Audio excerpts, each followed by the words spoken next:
Oke. Selamat malam. Hari ini kita melanjutkan sedikit yang kemarin dibicarakan sehubungan dengan usul Stanislaus dari Polandia.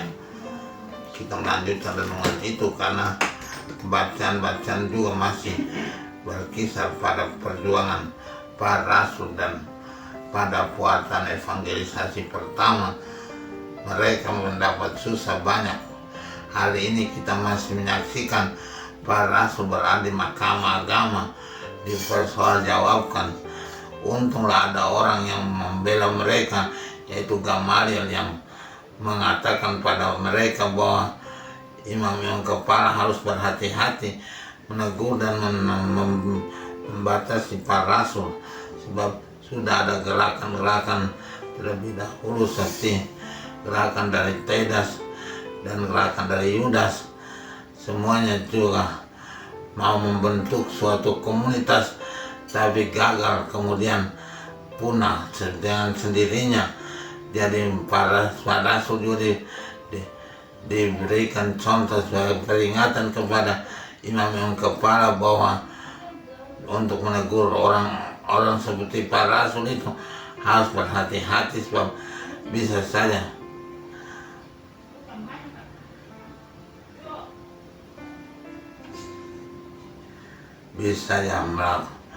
melakukan penghambatan terhadap karya Allah, dan itu diterima oleh mahkamah agama. Tapi saya ingin mengatakan gerakan-gerakan melawan agama itu sudah terjadi, masih terjadi juga sampai sekarang. Saya ingin mengatakan bahwa sampai saat ini pun ada banyak gerakan dan ada banyak hambatan, tapi tetap karya Allah tidak bisa dihambat oleh manusia siapapun. Seperti saya berada di Pulau K saat ini dengan bangga memberikan kesaksian tentang pengorbanan uskup pertama Maluku, Uskup Yohanes Ars dan kawan-kawan.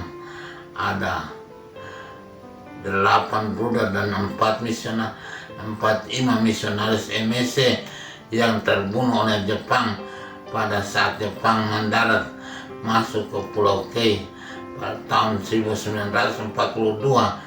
Itu gerakan yang suatu kegiatan yang perlu diperingati. Kami orang K selalu bangga menyaksikan kejadian itu, bahwa uskup tidak takut akan kematian, akan kematiran, walaupun dia tahu ada bahaya mati menghadang. Dia menawarkan kepada imam-imamnya, siapa mau berangkat boleh, kapal dari Australia akan mengangkut mereka untuk pergi ke Australia lalu kembali ke Belanda. Tapi para pastor juga mengatakan pada uskup, mereka tetap ada di mana umat berada, maka mereka semua tinggal di Langgur sampai Jepang mendarat. Dan dengan suatu pengkhianatan, orang Jepang mendarat di Tual, datang pada malam-malam tanggal 31 Juli ke Langgur dan menangkap semua pastor yang sedang tidur, lalu membunuh mereka pagi harinya di jembatan Langgur. Teriakan yang paling menyayat tapi menjadi kebanggaan orang K adalah untuk Kristus Raja kita. Jadi itu diteriakan oleh uskup dan para imam, lalu mereka ditembak dan mati semua di pantai Langgur. Itu kejadian pada tahun 42, sangat menyakiti hati umat. Jenazah para misionaris terdampar, terhanyut di pantai sampai malam hari baru orang-orang yang berani mati menyelam dan pergi, lalu mengambil jenazah itu dan membawa dan memakamkan di satu lubang bersama di depan Susteran MM sampai tahun 53 baru para uskup dan imam-imam itu dikuburkan kembali dalam kuburan yang sekarang ini masih kita saksikan di pantai Langgur. Ini kejadian pada tahun 42 yang dikenang oleh orang Katolik sebagai suatu kemartiran.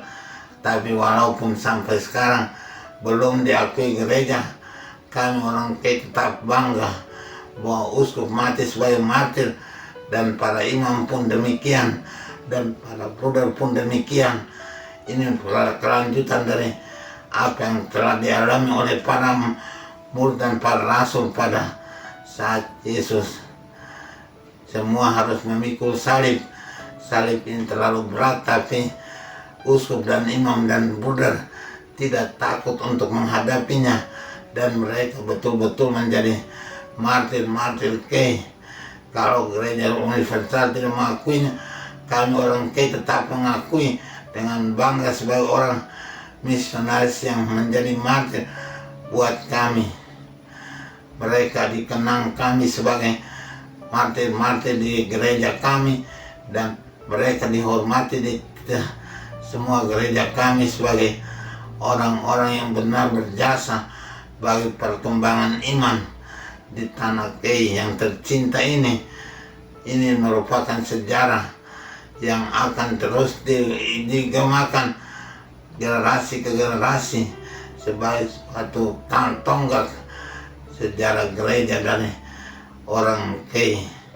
Semoga gerakan ini dan iman ini dan perjuangan ini tetap berkumandang di hati orang Kei, dan kalau boleh saya menyentuh di hati semua orang Katolik bahwa pengorbanan para martir, para misionaris ini betul-betul memberikan kepada kita suatu keberanian iman, suatu tonggak kebangkitan untuk memperjuangkan iman kita pada masyarakat dunia.